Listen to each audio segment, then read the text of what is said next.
I'm Sabine. And I'm Nicole. And welcome to Salon Talk. Like, what do you want me to do now?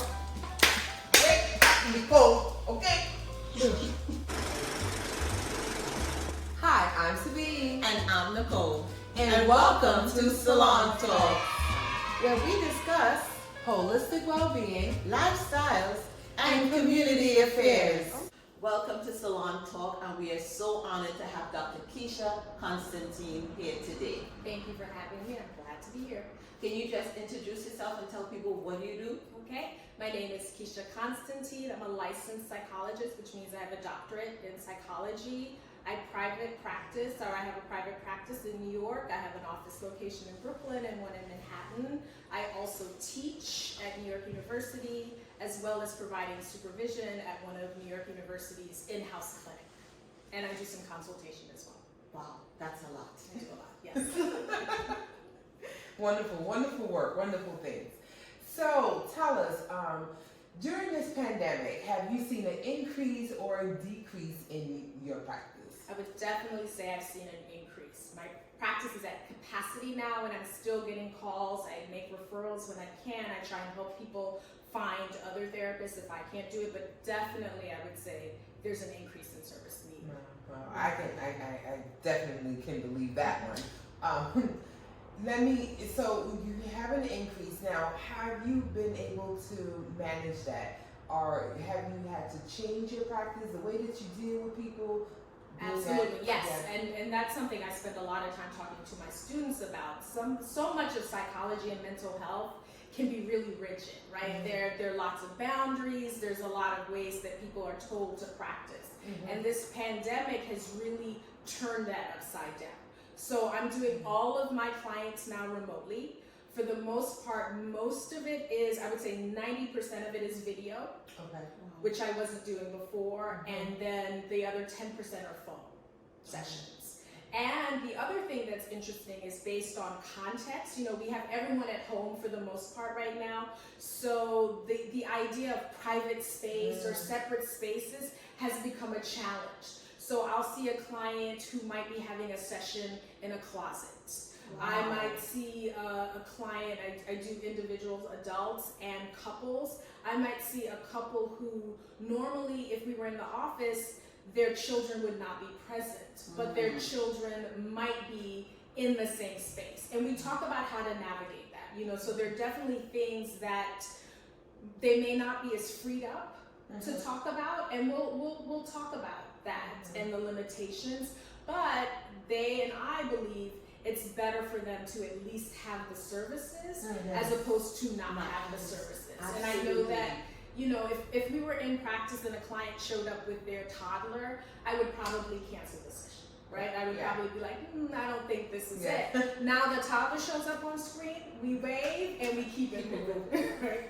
Wow. Yeah. How a pandemic has just changed everything, the way how you're doing your services for your clients and stuff. My question would be, foreseeable future, do you think this is something you're going to implement into your practice? Yes. Moving forward? Yes. One, it was not as terrible. It's not as terrible as I had initially imagined, right? You think it's going to be cold, it's going to be distant. Yeah. It's different. Yeah. It's definitely not the same, but I'm seeing more than I would normally see, right? Like you all are doing Zoom stuff, like they're in your face. I'm in their face. Like I am like looking at facial expressions, I'm seeing things. Okay. In the case with, you know, my couples who I'm seeing their kids, I have another level of insight into what's going on in the relationship, which I normally would not see. So I have a sense of like, oh, I get why this relationship might be experiencing some stress and strain. Not that I'm blaming the children, but that there are elements that's happening where I'm like, okay, I see this. So I would absolutely continue to offer video sessions as something that I do. I would continue to offer phone sessions as well. I might do something where I do a hybrid, a mixed model where it's always great for me to see them in person.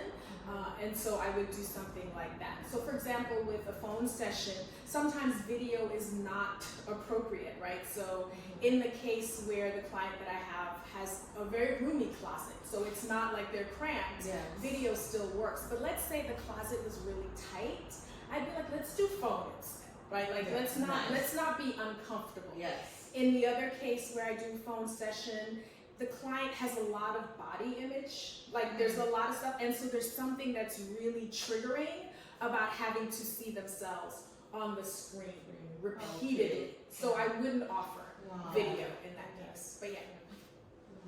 That's, you know, that's a good point that you made in regards to like being able to see the dynamics of what's going on at the home. Because when I had my therapist was like, oh, we're gonna do phone. I was like, oh, I didn't video, and I didn't, not phone, but video, she said. And I was like, I didn't want the video. I felt like there was a disconnect there, but then I did do it. And then it was like my granddaughter running around, and it was just like crazy. She's crying. I was like, oh, but you see why I'm stressed, right? Exactly. You know, you see what's going on in my life. It's a whole other world, and you need to see it. You need to see it. It happens with my students too. I teach online, and it's really important that I get to see, you know, when I'm giving these assignments, what some of my students are under. Right? Other dynamics that who's in the contributed. And with the pandemic, you know, I was teaching online before the pandemic, but with the pandemic, what ended up happening is other people at home. So, you know, they were just planning on being home.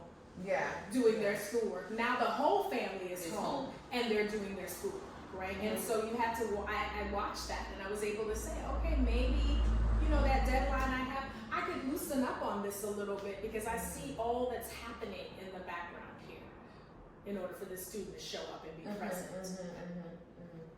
So what, you know, with all of that, and we know we all going through so much trauma and so much stuff happening around us with this pandemic and violence and such, what tips can you provide us, that actionable things that we can do to kind of like limit the amount of stress that we are all facing? Limit or manage. Yes. Both. Yes, right? The first thing I want to tell people is get off the computer. Like you spend all day on social, you're all day like Zooming, whether it's for work or pleasure, and then you spend your downtime on social media. So one thing I would say is limit the amount of time you spend on screens, especially if you're on screens looking at things that make you anxious. That makes no sense. It's like, I'm anxious about the pandemic. Let me read 50 million stories about the pandemic that's not helping. It's like, limit the amount that you do that. So we should more focus on good things. Yes. Happy things. Yes. Good memories. Right. Absolutely. Because I think sometimes we feel the more we know, the calm, you know, somehow it's going to help. But we're seeing the more we know we don't know, and that's not even helping us. That is heightening our anxiety levels. Yes. Whereas I think if you, the bad news isn't going away. So it's there. So it's better to focus on things. It doesn't even have to be good, but that are distracting, right? It could be something that's funny. It could just be something that is not about the thing you're stressed about, you know? And so so that's one thing I would suggest. In terms of all the violence and the, you know, and kind of racial injustice and all of that that's coming up, I advise advocacy. If people feel that it's within their capacity, that they have something to give, I would say try and figure out how to get involved. We know a lot about in the literature that volunteering leads to more positive psychology and positive mental health and well-being. That's so a I good think tip. Did not know that. That's so good I to think know. volunteering, and then I think anything that feeds your mind and body in a positive and affirming way. We have lots of things that feed our body in ways that feel good, but they're not necessarily good for us. We know what those things are. And we see a heightened level of that happening during the pandemic. We might do some other things. Like, so I'm big on yoga and meditation, but that might not be for everyone. Everyone can find their thing. Maybe you develop a running schedule. But I think we have to kind of be good to our bodies and our mind. We can read for pleasure. Those types of things would be where I would direct people towards in terms of managing stress. And then if it feels as though the stress is too much, right? Like you're not handling it well, right? You notice that you're having a hard time getting out of bed, you're not doing the things, then I would absolutely encourage people to reach out to someone. Like there's no reason for us to have to suffer alone. So one other tip I would give is get help. If you're having a hard time managing the stress and anxiety, I would absolutely say get help. You know, they say as we get into the fall and winter seasons, depression increase. Yes. Lack of sunlight. Yes, it's real. That's real. So my question is, are we going to see a higher increase again now that we're getting into the winter months? I wouldn't be surprised if we do, right? I think that we're getting into the winter months. We have still not got this pandemic under control. We don't know what the winter will bring as it relates to, I don't know if we could call it a second wave because I'm not sure we were out of the first wave yet. I don't know where we are, but whatever happens, right? Like as if we have to lock down again in the capacity that we do, I think we're going to see greater increases in depression. That's just so sad. So what should people, let's use me for example, I have a family member and I notice that they're more lethargic and they looking kind of depressed and sleeping too much. How do I deal with that with them? How do I try to reach out and help them? I would ask questions, right? But not in the way that feels intrusive. Just say, how are you doing? I'm worried about you. I'm concerned about you. I'm here. I'm available. And then I think depending on the response, and if things escalate, then you might seek outside services. But I think the biggest thing that happens is sometimes we assume that people are asking people how they're doing, and sometimes all it takes is for someone to genuinely say, how are you? You know, I am concerned. I notice a difference here, and I think being able to have those kinds of conversations where you're saying, I'm concerned, I'm worried. If you're doing something that you find that's helping you, you can offer it up, but recognize that you can offer and they don't have to take it, but you're saying, I too was struggling and here's what I found. I don't know if that's helpful. Making plans to connect with them. We're still physically distancing, so you might set up a regular time to meet, to talk, to Zoom, what have you, if you feel comfortable, to meet up outside. Like those kinds of things would be things that I would suggest. That's good. Good info. Good advice. So I see that your hair is natural, and we get a lot of clients that come into the salon, and because of their profession, they feel that they can't wear their hair in its natural state. And having you here as a doctor, right? Cornrows too, right? Yes. So that's a whole nother level, right? So how have that journey been for you? Like, how long have you been natural, and being a doctor and having natural hair? How is it? How were you perceived by the other people? So I gave you several questions. Yes. But okay, I get the vein of all of them, right? It's a thing. It's a real thing. Yeah. So when they come in, and I would say, I would be honest. Yes, it's real. It's real. So sometimes we have a tendency to want to be like, oh, it's okay, just do it. No, our hair is it's one of the first things people notice about us, and people have assumptions about you based on your hair. We live in a society where there's a particular aesthetic that is also deemed to be professional and so forth. So it's a very real concern.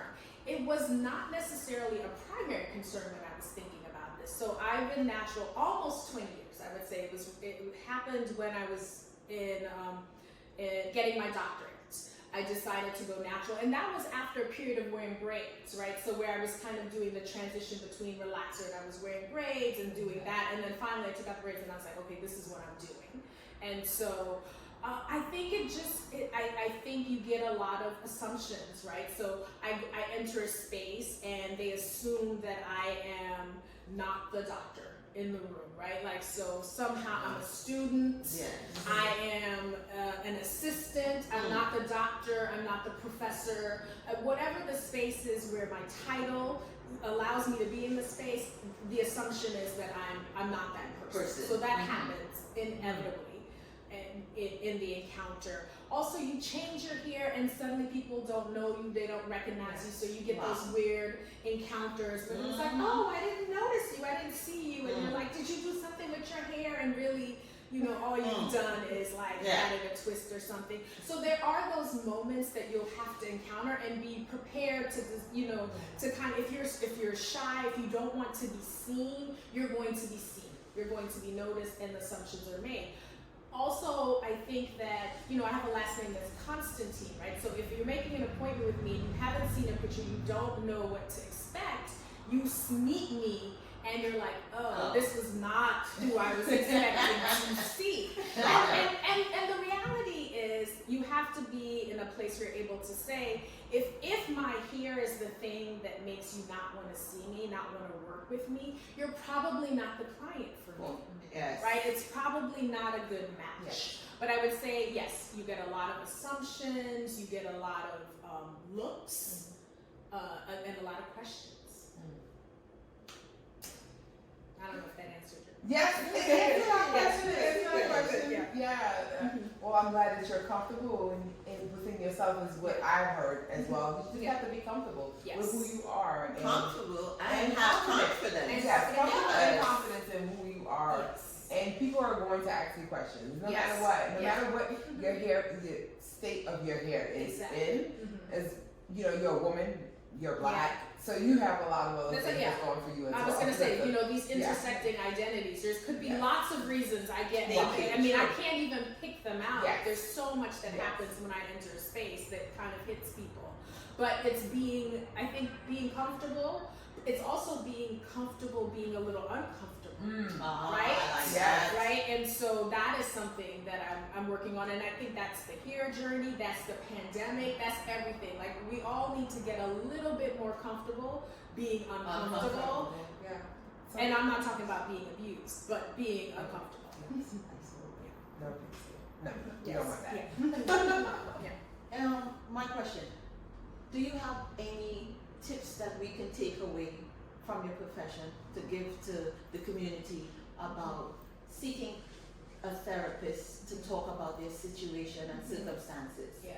I want to say, I know the stigma is real. I know there's lots of reasons to distrust the system, but I think that therapy has come a long way, you know, over the decades, over the years, and there are definitely more therapists who are aligned with your values, more aligned with your experiences. And so I would say give it a try. Therapy is like like any relationship. You might have to go on a couple dates before you find the one, and be willing to do that. And also be willing to tell the therapist if you feel uncomfortable. If something is not going right, if they've said something that's offended you, if something has gone wrong, that's the very relationship where you should be able to have that conversation. So I would encourage you to try it out. I would encourage you to be kind to yourself and encourage you to leave the therapist relationship if it really feels like it's not working for you. Can we just touch on one small point again? My background is Caribbean, Trinidadian, and what I have noticed is that a lot of us people of color, we don't like seeking counsel, therapy, psychiatry, psychotherapists. It's like a stigma. Because if we address that, then we are crazy. So can you just touch on why we, people of color, should seek out a therapist? I would say more than any, well, maybe that's extreme, we've been through a lot. Yes. And we need a place to process and to unload so much of the baggage that we're carrying. I think that part of our ability to be resilient, to kind of persevere, comes from the various ways we've been processing in the past. I think we need new tools. I think therapy is a new tool that we could really use and might help us stop some of this intergenerational transmission of trauma if we started to kind of work on our own experiences before they get to the next generation. I love that. Yes, me too. Thank you for that. We need to be able to heal.